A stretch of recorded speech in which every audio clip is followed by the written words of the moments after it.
नमस्कार। चलिए आज समझते हैं दो बहुत ही कॉमन ब्लड टेस्ट्स के बारे में जिनके नाम आपने अपनी रिपोर्ट में ज़रूर देखे होंगे। SGOT और SGPT।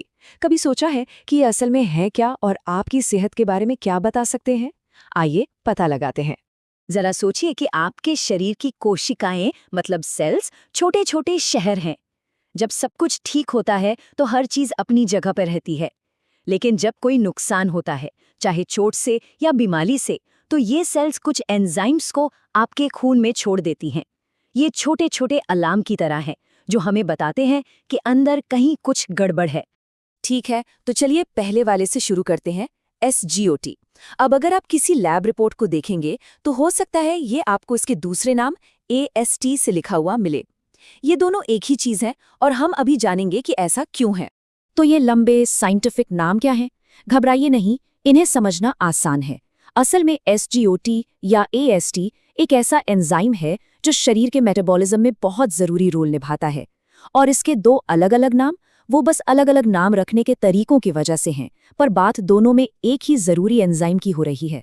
यहाँ सबसे ज़रूरी बात यह है कि ये एंजाइम रहता कहाँ है। जैसा कि आप देख सकते हैं, ये सिर्फ एक जगह पर नहीं है।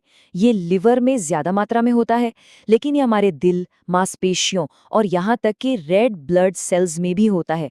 इस बात को ध्यान में रखिएगा, क्योंकि जब हम नतीजों को समझने की कोशिश करेंगे तो ये बहुत काम आएगा। तो होता क्या है, जब इनमें से किसी भी टिश्यू को, मतलब आपके दिल, लिवर या मांसपेशियों को नुकसान पहुंचता है, SGOT खून में लीक हो जाता है और जब हम ब्लड टेस्ट करते हैं तो हमें इसका लेवल बढ़ा हुआ मिलता है। ये एक तरह की खतरे की घंटी है जो हमें बताती है कि हमें और गहराई से जांच करने की ज़रूरत है। अब क्योंकि SGOT शरीर में कई जगहों पर पाया जाता है, ये हमें ठीक-ठीक नहीं बता सकता कि समस्या कहाँ है। यहीं पर इसका साथी SGPT, जिसे ALT भी कहा जाता है, पिक्चर को और साफ करने के लिए आता है। SGOT की तरह ही SGPT के भी दो नाम हैं, एक पूरा साइंटिफिक नाम और दूसरा छोटा ज्यादा कॉमन नाम ALT। लेकिन जैसा कि हम देखेंगे, इस एंजाइम की एक बहुत ही अलग खासियत है और यही सबसे बड़ा फर्क है। जहां SGOT शरीर में कई जगहों पर पाया जाता है, वहीं SGPT खास तौर पर लिवर में होता है।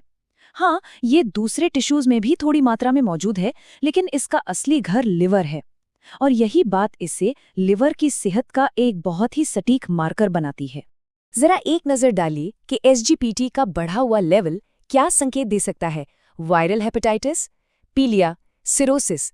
ध्यान दीजिए कि ये सभी बीमारियां सीधे सीधे लिवर को कैसी प्रभावित करती हैं।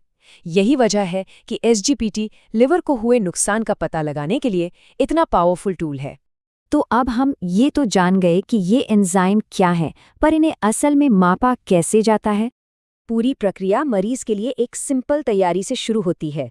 सबसे सही रिजल्ट के लिए मरीजों को आमतौर पर टेस्ट से पहले फास्टिंग मतलब खाली पेट रहने के लिए कहा जाता है। फिर बस खून का एक सैंपल लिया जाता है, जिसे लैब में एनालिसिस के लिए भेजा जाता है, जहां टेक्नीशियन खास तरीकों से इन एंजाइमों के लेवल को मापते हैं। ये एक आम ब्लड टेस्ट जैसा लग सकता है, लेकिन इस छोटी सी शीशी के अंदर आपके शरीर के अंदर की पूरी कहानी के सुराग छिपे होते हैं। ये एक आसान प्रक्रिया है जो आपके डॉक्टर को बहुत ज़रूरी जानकारी देती है। तो लैब में असल में होता क्या है? सोचिए कि एंजाइम एक छोटे इंजन की तरह है जो एक खास केमिकल रिएक्शन को स्पीड देता है। लैब टेस्ट ये मापता है कि वो रिएक्शन कितनी तेजी से हो रहा है। रिएक्शन जितना तेज होगा, खून में उतने ही ज्यादा एंजाइम मौजूद होंगे। ये सीधे एंजाइम को गिने बिना उसकी मात्रा पता लगाने का एक बहुत ही स्मार्ट तरीका है। और हाँ, एक्यूरेसी यानी सटीकता बहुत ज़रूरी है। लैब में हर चीज़, सैंपल को कैसे हैंडल किया जाता है से लेकर केमिकल रिएजेंट्स को कैसे स्टोर किया जाता है, नतीजों पर असर डाल सकती है। इसीलिए कड़े क्वालिटी कंट्रोल नियम होते हैं ताकि आपको मिलने वाले रिजल्ट्स भरोसेमंद हों। तो जब रिजल्ट्स वापस आते हैं तो इसका क्या मतलब होता है? असली जासूसी का काम तो यहीं से शुरू होता है। ये टेबल असल में सब कुछ एक साथ ले आती है। अगर आप SGOT वाली लाइन देखें तो मुख्य रूप से पाया जाता है वाले कॉलम में दिल, लिवर और मांसपेशी दिखेंगे। लेकिन फिर SGPT वाली लाइन पर नजर डालिए, ये लगभग पूरी तरह से लिवर है। यही वो फर्क है जो डायग्नोसिस के लिए सबसे ज्यादा जरूरी है। इसे इस तरह से सोचिए, SGOT एक जनरल जासूस की तरह है। ये आपको बता सकता है कि कोई अपराध हुआ है, लेकिन ये सटीक जगह नहीं बता सकता। दूसरी ओर SGPT एक स्पेशलिस्ट जासूस की तरह है, जो लगभग हमेशा आपको सीधे लिवर तक ले जाएगा। यही कारण है कि इन दोनों टेस्ट को एक साथ करवाना इतनी जानकारी देता है। ये हमें सुरागों की तुलना करने और समस्या की जड़ तक पहुंचने में मदद करता है। ठीक है, तो क्या आप ध्यान दे रहे थे? चलिए एक छोटी सी क्विज से आपके ज्ञान का परीक्षण करते हैं। तो अगर SGPT बहुत ज्यादा है लेकिन SGOT सिर्फ थोड़ा सा बड़ा हुआ है, तो असली कल्प्रिट कौन हो सकता है? ये है लिवर। क्यों? क्योंकि SGPT लिवर स्पेसिफिक मार्कर है। SGPT का हाई लेवल मजबूती से लिवर डैमेज की ओर इशारा करता है। सबसे अच्छी क्वालिटी का रिजल्ट पाने के लिए मरीज को दिया जाने वाला सबसे जरूरी निर्देश क्या है? वो है खून देने से पहले फास्टिंग करना, यानी खाली पेट रहना। खाना खाने से आपके खून में एंजाइम का लेवल कुछ समय के लिए बदल सकता है, इसलिए फास्टिंग से ये पक्का होता है कि हमें आपके बेसलाइन लेवल की एक साफ और सटीक रीडिंग मिले। तो चलिए इन सबसे जरूरी बातों को संक्षेप में दोहराते हैं। SGOT एक जनरल मार्कर है, SGPT एक लिवर स्पेशलिस्ट है, और दोनों की तुलना करना एक सटीक डायग्नोसिस की कुंजी है। ये इस जानकारी के मुख्य पॉइंट्स हैं जिन्हें याद रखना है।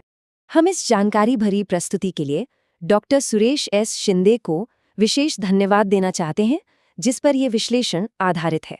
मेडिकल से जुड़ी ऐसी और भी जानकारी के लिए YouTube पर @Synergy मेडिकल चैनल को फॉलो करना न भूलें।